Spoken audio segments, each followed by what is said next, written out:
ลงแล้วดินนายแก้วลงสู่พื้นแล้วเป็นน้องไอ้บานอ๋อโอ้มีคนส่งไป ส่งไปเลยดีบัดนี้เนาะสงสัยหนาดินพี่น้องไอ้จกเอาหนาดินก่อนเริ่มหนาแรกกองแรกเต็มอายุอันเนี้ยแล้วพี่น้องไอ้บาทนี่เนาะ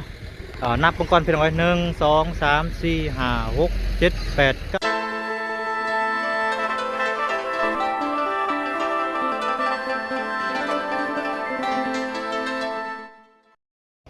พี่น้องไอ้บาทนี่ป้า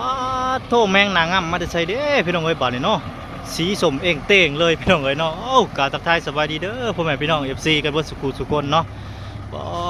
โตว่าสิอยู่ใกล้มื้อนี้ก็มาพบกับบ่น้อยเซลังลายคือเก่าคือเดิมพี่น้องเอ้ยเนาะโอ้โตแมงนางงามมาแล้วพี่น้องเอ้ย แมงนางงามมามาจกดินเนาะพี่น้องเนาะโตมาจกดินให้ทางอันไอ้แก้วเพิ่นบอกจังได๋ก็บ่ฮู้เนาะก็สิเข้าไปสอบถามเพิ่นก่อนเพิ่นว่าเนาะตอนนี้เพิ่นก็กำลังขุดเฮ็ดกระต๊อบอยู่ว่าซั่นๆเนาะ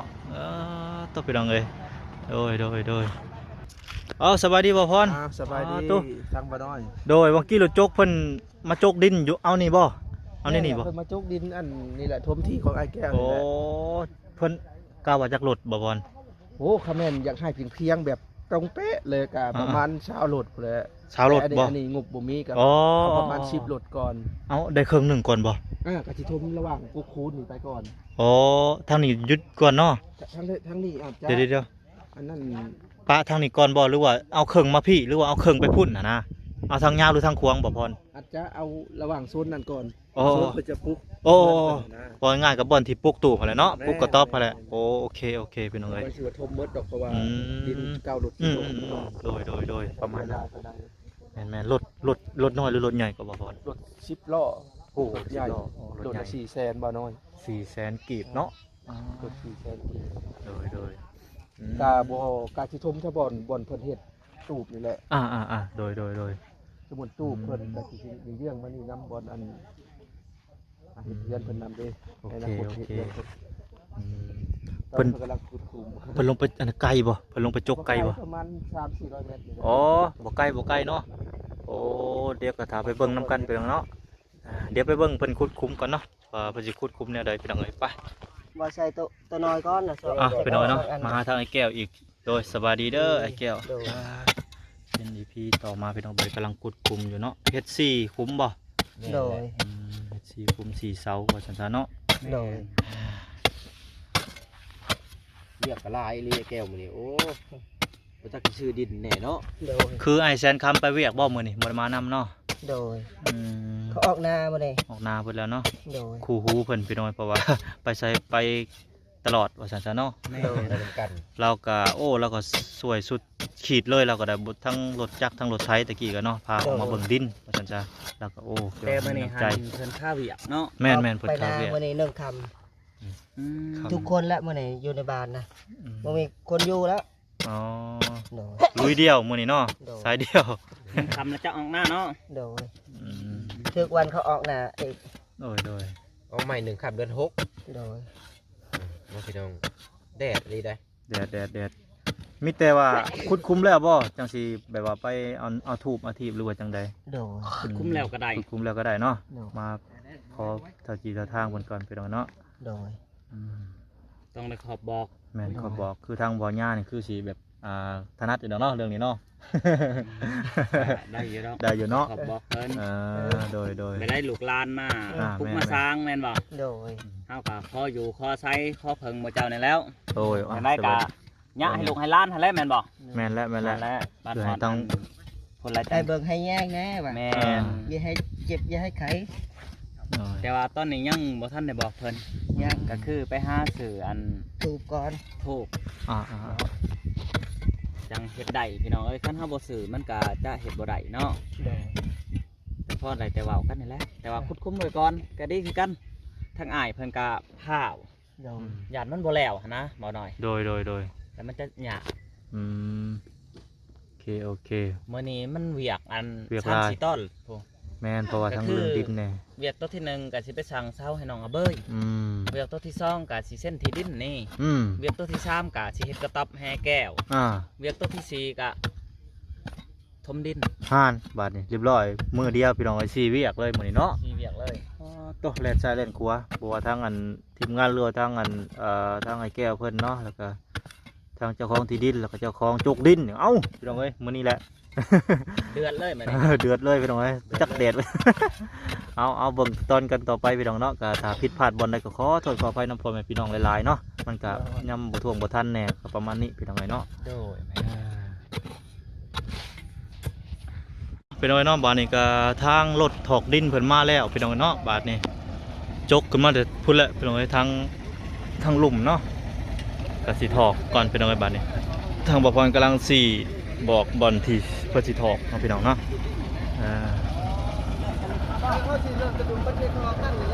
แม่บ่พอนเริ่มจะลงมาแล้ว เริ่มแต่ลุ่มแม่นแหละเริ่มแต่ทุ่มก่อนเนาะ โดย ไปต้นคูณก่อนบ่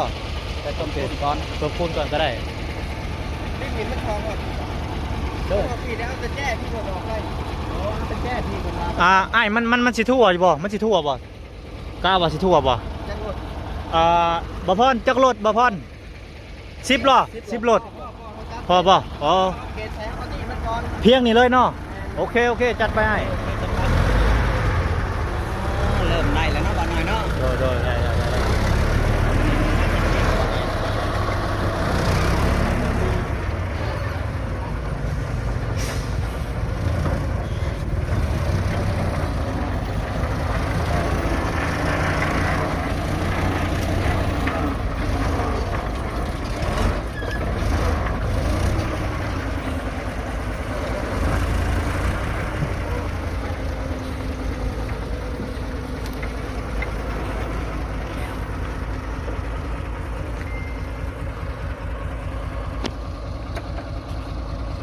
เจ้าตะลุมก่อนว่าเนาะ แม่น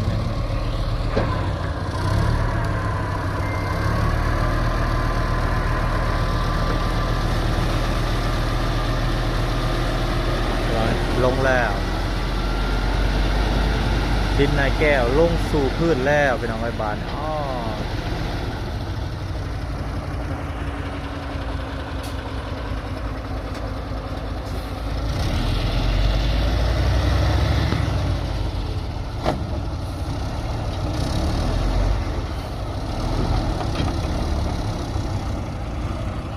อันนี้จะเป็นลงแหลกโอ้ไล่เติมเนาะบ่พอนเนาะ ลายอยู่ แหลกอันคือ10รถนี่โอ้ทางที่ดีแบบนี้บ่พอนอยากบอกไอ้แก้วเพิ่นบ่พาคุดคุมเพราะว่าเพิ่นถอกเพิ่นก็ทู่ให้เลยเหรอวะ แม่น เจ้านั้นก็ทมคุ้มนี่ฮะ ยันถมขุมเนาะ เฮ็ดไปได้คิดว่าวางแผนดู ก็ร้านเจ็ดกระต๊อบกับคนนั้นเรื่องว่าบ่ได้คุยที่เป็นลายนะ บอไปเถยโอเคไปดังก็ได้ คนอยู่เนาะ หมายถึงว่าจะเฮ็ดเจ็ดเรียบมันต้องมีหลายกว่า โอเค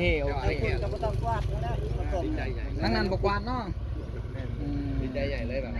ติดมัน แมน ตัวคนลิ้นแล้วก็จะสิพาคนสิเรียกงานนะ โดยเริ่มเลยเนาะตอนนี้ โดยเริ่มแล้วเป็นยังไง เขาเนี่ยเขา เก็บไม้เก็บตอกออกก่อนเราทันซะเนาะ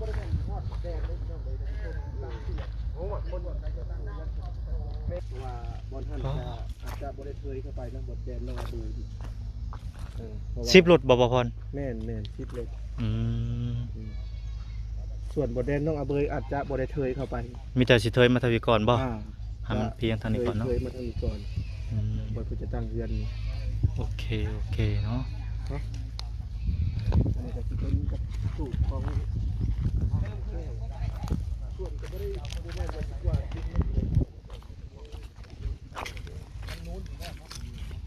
ทางไอ้แก้วเพิ่นก็อนามัยบ่เป็นหยังก็ได้ไอ้แก้วบ่ออกเก็บออกไล่ก็ได้เพราะว่าถมดินเด้ถ้าว่าสิเก็บนี่อ้ายถ้าเก็บตอนเพิ่นเทยดินถ้าเจ้าสิเก็บถ้าเพิ่นเทยดินก่อนจะเก็บหน่อยเนาะอันนี้บ่เก็บออกไล่ก็ได้ประมาณน้อยๆหนึงประมาณตอนนี้ก็ โอ้มีคนส่งไป ส่งไปได้ดีบัดนี้เนาะสงสัยหนาดินพี่น้องไอ้จกเอาหนาดินก่อน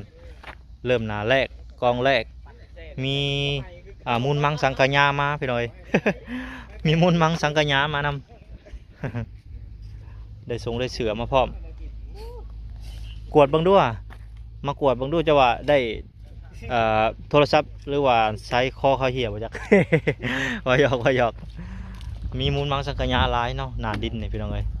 อาจจะเป็นดันเฮือนเก่าข้าวตะกี้เพิ่นน่ะมีสงมีผ่ามีเสือมีแพร่เนาะพี่น้อง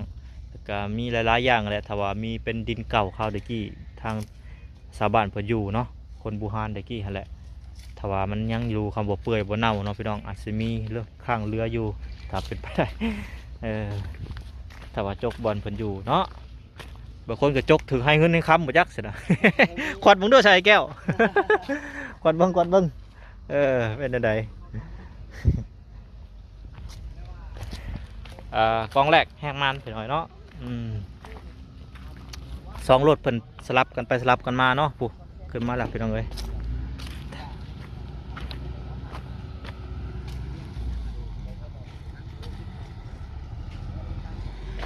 แก้วขยันขนาดเนาะพี่น้องดีใจแห้งว่าซั่นได้ที่ดินใหม่ได้เศษกระต๊อบใหม่ได้ดินทมว่าซั่นซะน้องพี่น้องเนาะกำลังมาแล้วพี่น้องเนาะคือให้ทางเพิ่นจัดการให้เลยเนาะพี่น้องบอกแบบเพิ่นแล้วน้องพี่น้องรถคันที่2พี่น้องไอ้บาทนี่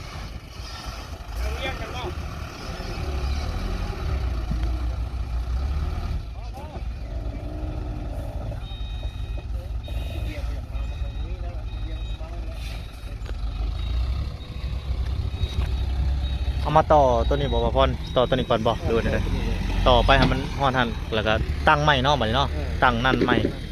แล้วก็ขึ้นไปเรื่อยๆเรื่อยๆ แล้วพี่น้องอันนี้เป็นการทดสอบนะ โอ้สงสัยเราจะเรียนเป็นแบบนั้นก็ได้เอาตามแบบเพิ่นสิเรียนไปพุ่นก่อนก็ได้แล้วแต่เพิ่นถนัดเนาะ เป็นดินแดงเนาะ เป็น การดินแดง คือกันบ่พรฮะ เบยจ้า เป็นขาว ดินแบบนี้ละแจก ดินแบบนี้ยันแบบว่าพลาดเนาะฝนตกมากเขาอยากพลาดอยู่บ่พร ติดเกือบติดตีนแบบนี้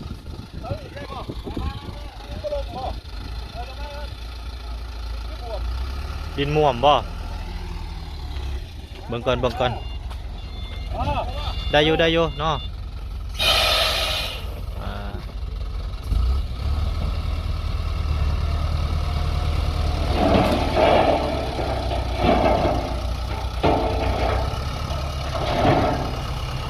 อันที่2พี่น้อง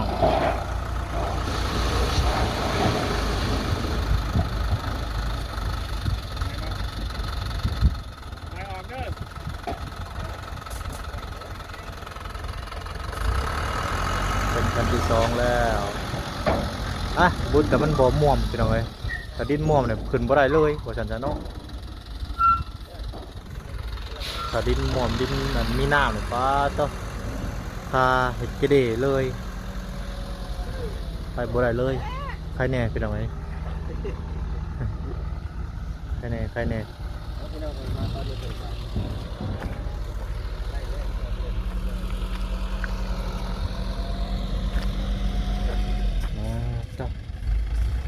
กำลังเก็บเรื่องบ้านเก็บใหม่เก็บต่อตั้งแก้วก็ได้โอ้10 รถเนาะพี่น้องได้หลายเติบได้พี่น้องเนาะ10 รถพี่อาจจะมาหอดพี่คือไปเทิงแน่น้อย1 1 2โอ้เพอๆจักว่าเบิ่ง1 2 3 4 5 6 7 8 9 10โอ้บ่น้อยคิดว่าหลายเติบได้นี่เนาะแต่ว่าถ้าว่าซารถนี่พี่แล้วพี่ดินจริงๆแล้วดินออกมาหอดพี่น้องเนาะดินเราตกพี่น้องเนาะเสื่องกกอันนี้มาออกมาเลยนี่ออกมาพี่เลยเนาะตึบ15 คูณ 18พี่น้องเลย